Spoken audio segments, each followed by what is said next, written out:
Et si vous repreniez le contrôle du temps? Avez-vous déjà eu cette impression étrange de courir après les heures sans jamais les rattraper? De terminer vos journées fatiguées sans pouvoir dire ce que vous avez vraiment accompli? Si oui, vous n'êtes pas seul.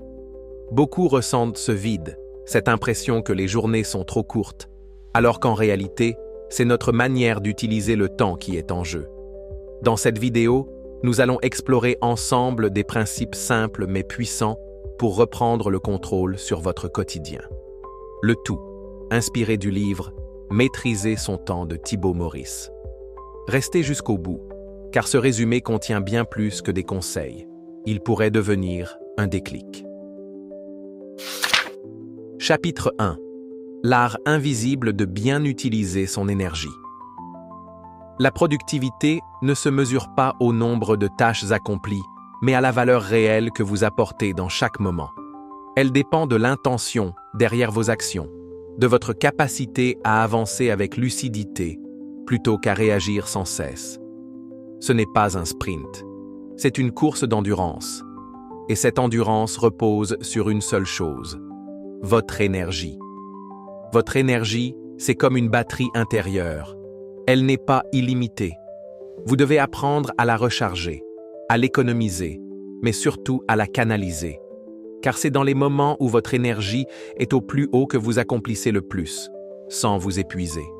Commencez par repérer les moments de la journée où vous êtes naturellement plus concentré, plus créatif, plus vif. Pour beaucoup, c'est le matin. Pour d'autres, c'est le soir, ou après une activité physique. Ce moment de clarté, ce calme intérieur, est une ressource rare. Protégez-le. Il est précieux. Et si vous utilisiez cette heure d'or, non pas pour répondre à vos mails, mais pour avancer sur un projet qui vous tient vraiment à cœur, imaginez les résultats après une semaine, un mois, un an. À long terme, votre corps fonctionne par cycle. Écoutez-le. Dormez suffisamment. Mangez de vrais aliments. Bougez un peu chaque jour. Rien de spectaculaire. Et pourtant, tout change lorsque ces gestes simples deviennent une routine. Et lorsque votre énergie est là, focalisez-la. Supprimez les distractions. Coupez les sollicitations inutiles. Un esprit encombré est un esprit dispersé. Et c'est dans la clarté mentale que naît l'efficacité réelle. Avant de poursuivre avec des stratégies concrètes pour dépasser la procrastination et libérer votre potentiel, pensez à vous abonner et à activer la cloche. Cela vous permettra de ne rien rater des prochains résumés de livres qui peuvent réellement changer votre manière de vivre et d'agir. Chapitre 2. Déprogrammer la procrastination. Remettre à plus tard, on le fait tous. Ce n'est pas une faiblesse, c'est un réflexe humain. Ce qui compte, ce n'est pas d'en être victime, c'est d'apprendre à désamorcer le mécanisme. Car la procrastination, au fond, est une forme subtile d'auto-sabotage. Et elle s'installe souvent non pas par paresse, mais par peur ou par confusion. Quand une tâche vous semble floue, imprécise ou trop grande, votre cerveau l'interprète comme une menace. Il déclenche une stratégie d'évitement. La première clé, c'est donc clarifier.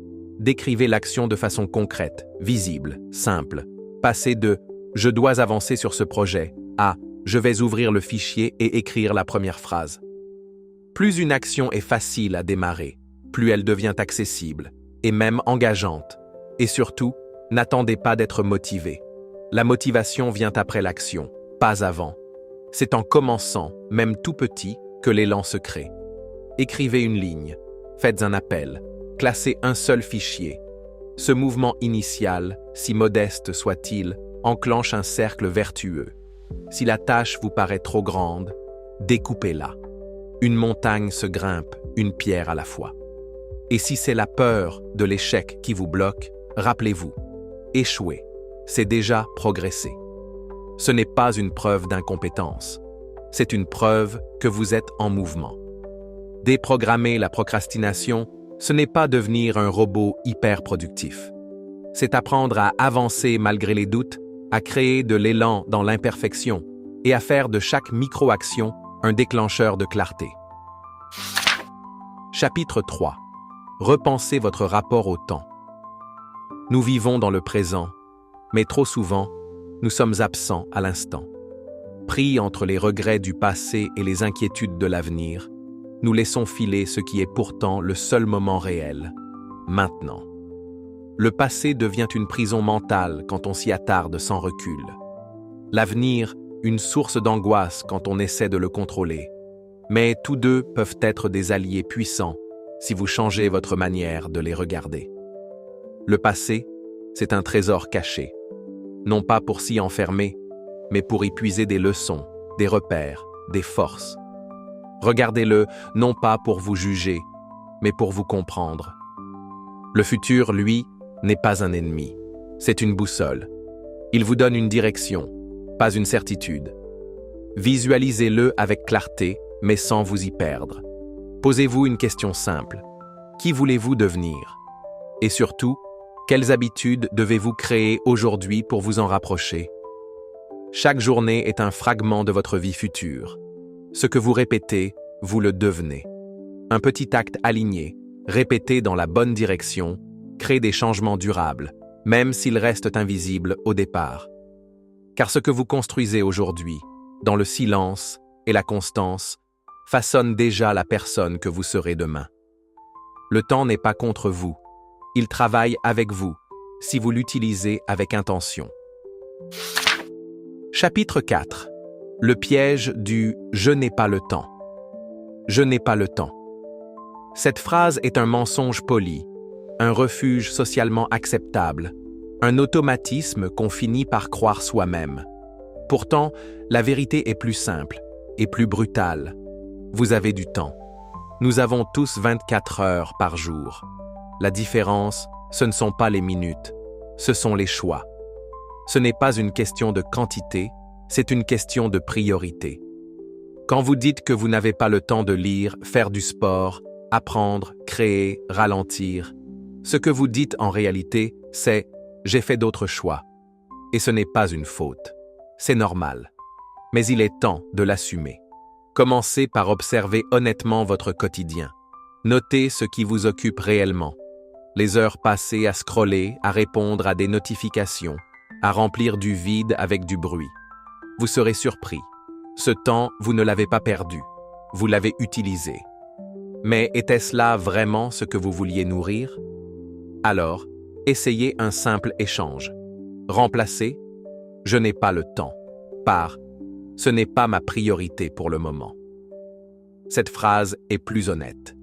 Elle reprend le contrôle. Elle vous oblige à voir les choses telles qu'elles sont. Vous avez le pouvoir de décider. Et c'est précisément là que le changement commence. Parce qu'à partir du moment où vous assumez vos choix, vous pouvez les transformer. Chapitre 5. Créer du temps là où il n'y en a pas. Vous ne pouvez pas ajouter des heures à vos journées, mais vous pouvez multiplier la valeur de chaque heure. Par vos choix, par votre méthode, par votre façon d'agir. La clé n'est pas de faire plus. La clé, c'est de faire mieux. D'abord, arrêtez de tout porter seul. Déléguez, demandez de l'aide, automatisez, éliminez ce qui n'a pas besoin de vous.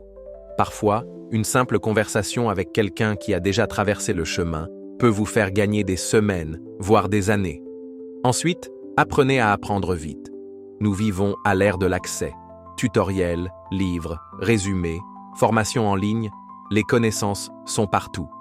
Allez à l'essentiel. Apprenez ce qui est utile maintenant.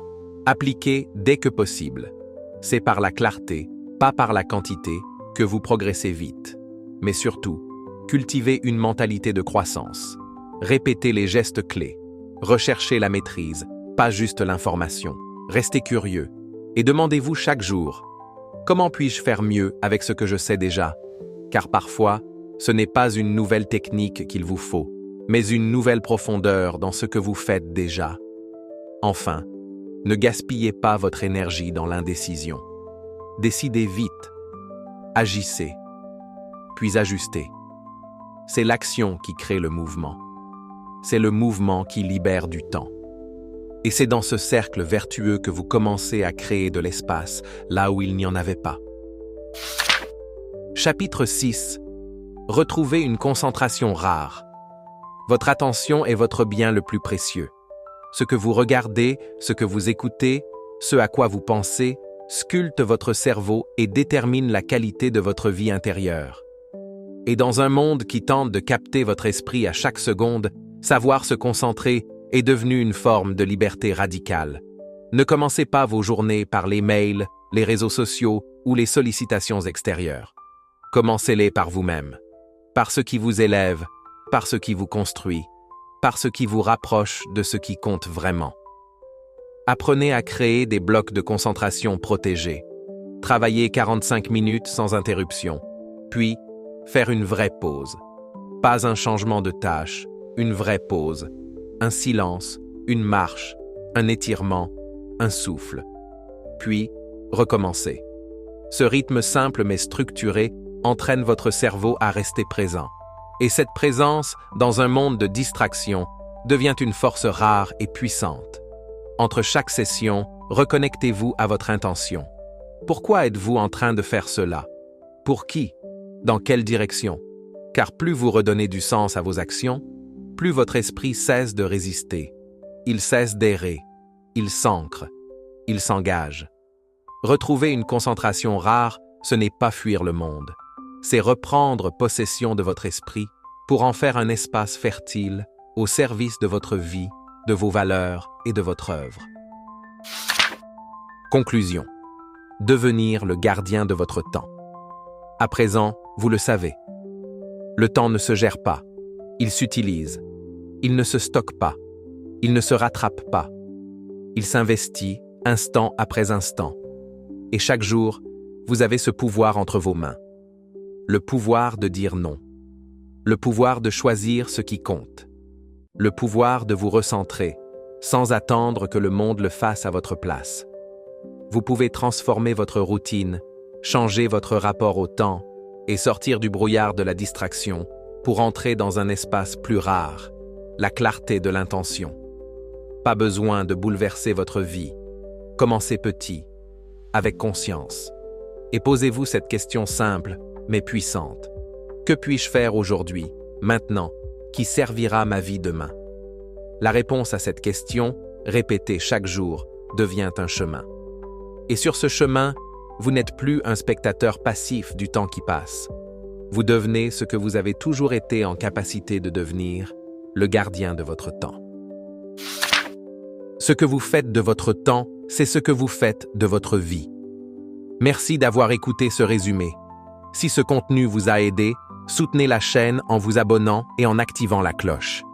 C'est une manière simple mais puissante de recevoir chaque semaine des idées qui peuvent transformer votre quotidien.